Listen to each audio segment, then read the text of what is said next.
Salut l'équipe, nous sommes à Pessac, une petite commune située à quelques kilomètres de Bordeaux. C'est ici qu'ont lieu les vibrations urbaines de Pessac, un événement mythique pour la culture et les sports urbains. BMX, skate, trottinette, break et expo.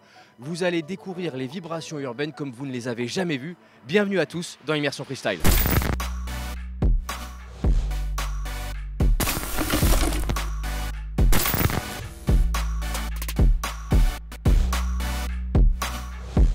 Avant de rentrer dans le vif du sujet, on va parler un petit peu d'histoire quand même. Les vibrations urbaines sont nées du désir de la mairie de Pessac de faire un festival pour les jeunes. Lors de la première édition en 1998, l'idée était déjà de mixer la culture et les sports.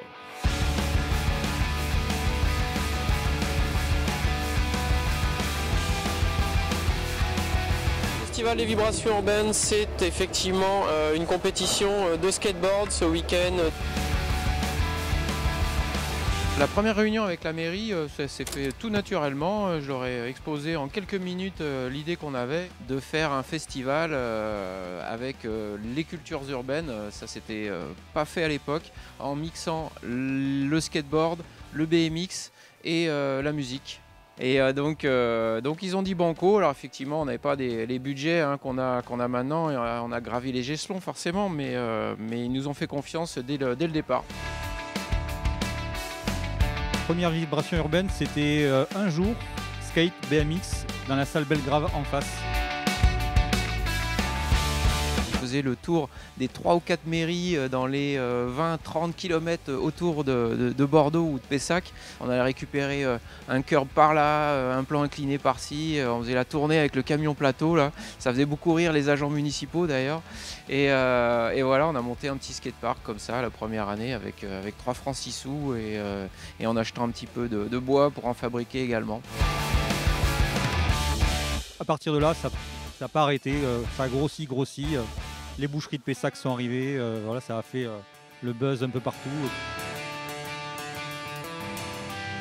Alors pendant longtemps ça a été le rassemblement du BMX annuel, c'est-à-dire à l'époque on disait que c'était le championnat de France.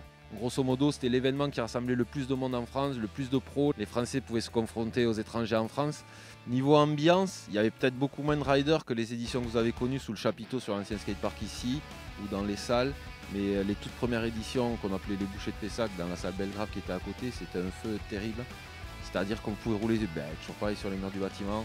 Après moi j'ai bien aimé les années qui étaient dans le gymnase universitaire. Mais les 2 années fédé, ça a vraiment fait décroître l'événement. C'est-à-dire que plus l'ambiance, les gars n'ont plus voulu venir.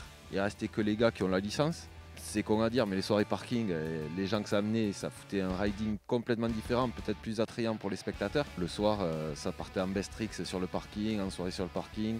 C'est extra sportif, mais c'est ce qui fait l'âme du BMX. Mon plus beau souvenir, il y en a tellement que ça va être compliqué. Hein. Mais c'est vrai qu'on a eu des éditions dantesques comme...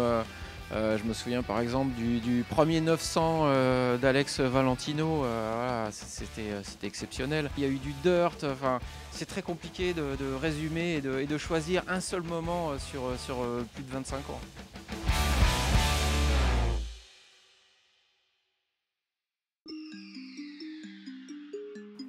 On fait une petite pause dans le contest pour aller rencontrer Bigfoot pour qu'il nous parle du montage du parc.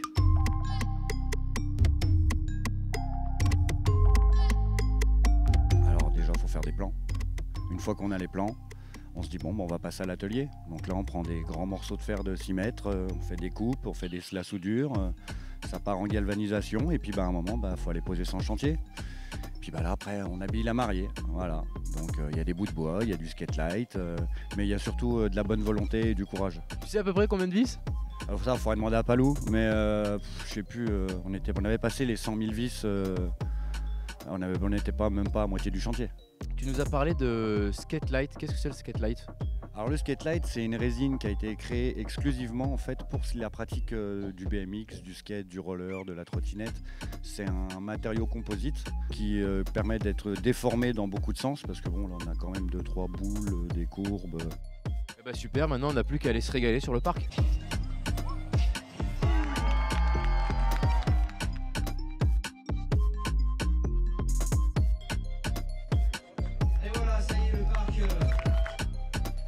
Alors, les sports urbains, ils sont de plus en plus présents dans l'écosystème d'une ville. Et vous pensez quoi des sports d'action? Vous avez bien compris que la ville de Pessac soutenait ces pratiques. Les cultures urbaines font partie de l'identité de la ville, alors que ce soit street art, breakdance et tous les sports de glisse. Nous avons plusieurs équipements sur le Bourgail et puis la rénovation et l'investissement de la ville dans la rénovation de ce skatepark témoignent du soutien que l'on apporte à ces sports de glisse. Est-ce que c'est un gros budget de créer un équipement comme celui-ci? C'est 860 000 € investis par la ville pour la rénovation du skatepark.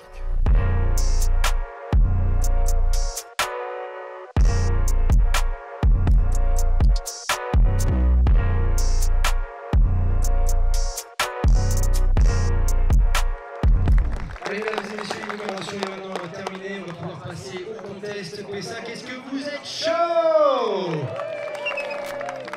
Et nous, on va en profiter que les riders s'échauffent pour aller interviewer notre ami Olivier Moreno.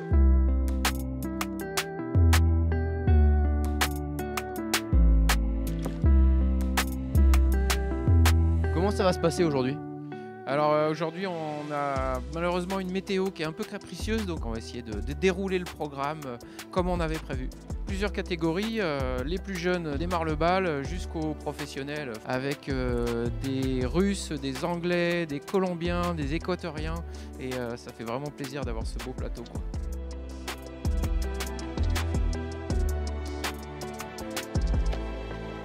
Et si on a le temps, on aura également un best trick à la fin et un high contest, et ça en général ça met le feu aux poudres.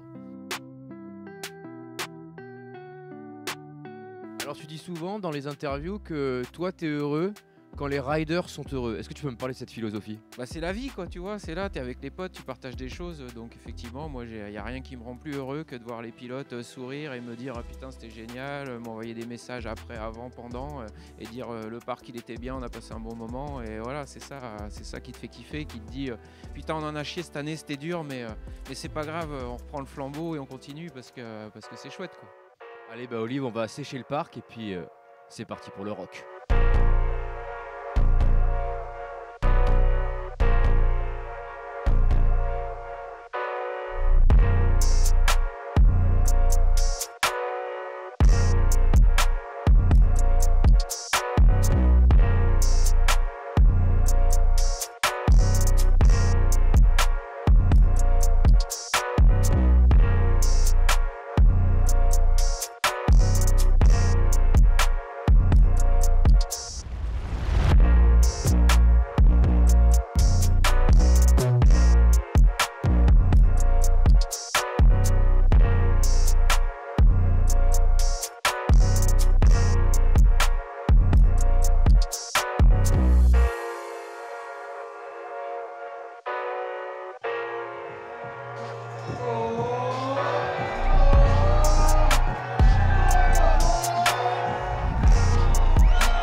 Et bien voilà, cette petite immersion aux vibrations urbaines touche à sa fin. J'espère que vous avez bien kiffé.